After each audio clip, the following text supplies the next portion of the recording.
तो काफी दिन हो गए किसी माइथोलॉजी के बारे में बात नहीं की, तो आज बात करते हैं उस माइथोलॉजी के बारे में जो अर्थ की सबसे फर्स्ट माइथोलॉजीज में से मानी जाती है, यानी मेसोपोटामियन माइथोलॉजी। अब माइथोलॉजी से पहले ये जान लेते हैं कि मेसोपोटामिया है क्या। पार्ट है तुर्की साइड का, जिसे माना जाता है कि ह्यूमन सिविलाइजेशन की शुरुआत यहीं से हुई थी। इसी रिलीजन में बेबीलोन जैसे कई प्राचीन शहर आते हैं। बेबीलोन इस पूरे एम्पायर का सेंटर था। मेसोपोटामिया का मतलब ही होता है दो नदियों के बीच की जमीन।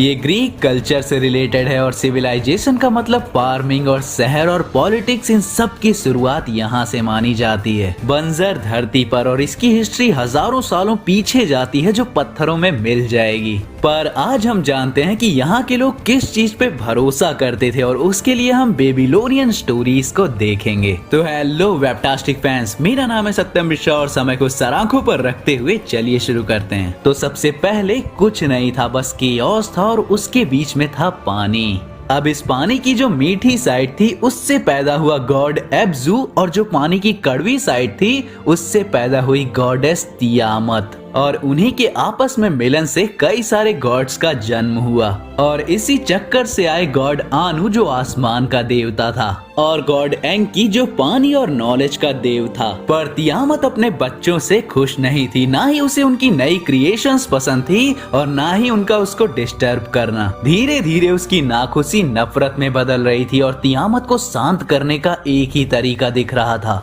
कि अपने बच्चों को मार दे, जो अब्जू को मानना पड़ा। पर वो बच्चे अपनी मौत के लिए तैयार नहीं थे, तो उन्होंने अब्जू को एक स्पेल से बांध दिया और मामू जो अब्जू का साथी गॉड था उसे भी कहीं लॉक कर दिया ताकि वो अब्जू की मदद ना कर सके। पर उतना काफी नहीं था, तो एनकी ने अब्जू को जान से मार दिया ताकि वो खुद उसकी जगह ले सके। पर जब तियामत ने सुना कि उसके पति को मार के एनकी उसकी बॉडी से अपना घर बना चुका है, वो गुस्से से भर जाती है। तो तियामत ने अपने ही बच्चों पे वार करने की सोची, तो उसने अपने अच्छे बेटे किंगू को टैबलेट ऑफ डेस्टिनी देके उसे नया राजा बना दिया। और इस जंग में अपना साथी भी और अपने बच्चों को खत्म करने के लिए तियामत ने अजीब मॉन्स्टर्स तैयार किए जो अलग अलग जीवों का मिक्सचर थे, और वो मॉन्स्टर्स की माँ भी कहलाई। तो तियामत से लड़ने के लिए सारे गॉड्स ने तैयार किया मर्डैक को। वो एनकी का बेटा था पर उन सबसे ज्यादा पावरफुल था, और अगर वो तियामत को मार देता है तो उसे सारे गॉड्स का राजा बना दिया जाएगा।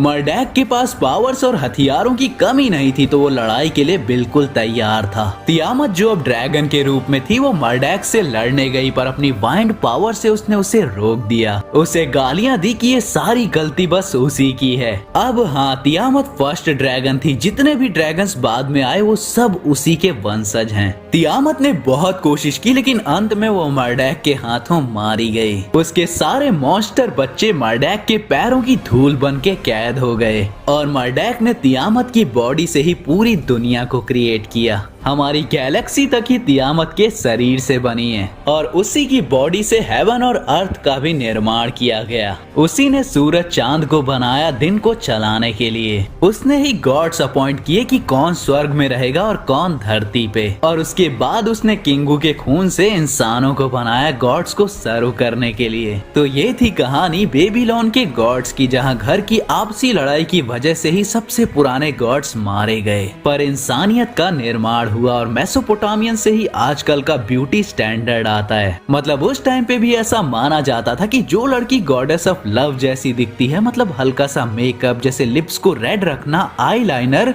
फिट पर फेमिनिन बॉडी, वो परफेक्ट थी। और लड़के जो लंबे चौड़े गिलगामेश जैसे थे वो परफेक्ट थे। तो अगर उनके कल्चर के हिसाब से हॉट बनना है तो उठाने लग जाओ डंबल। तो गाइस, ये थी मेसोपोटामियन माइथोलॉजी जो मैंने काफी शॉर्ट्स में समझाई है। कभी टाइम मिलेगा तो इसके बारे में डिटेल में बात करूंगा। और कमेंट करके बताना कि तुम्हें और किस माइथोलॉजी पे वीडियो चाहिए, या फिर अगर यूरोपियन हॉरर फोकलोर पर वीडियो चाहिए तो वो भी बता देना। तो मुलाकात होगी अगले वीडियो में, तब तक के लिए बी फैंटास्टिक।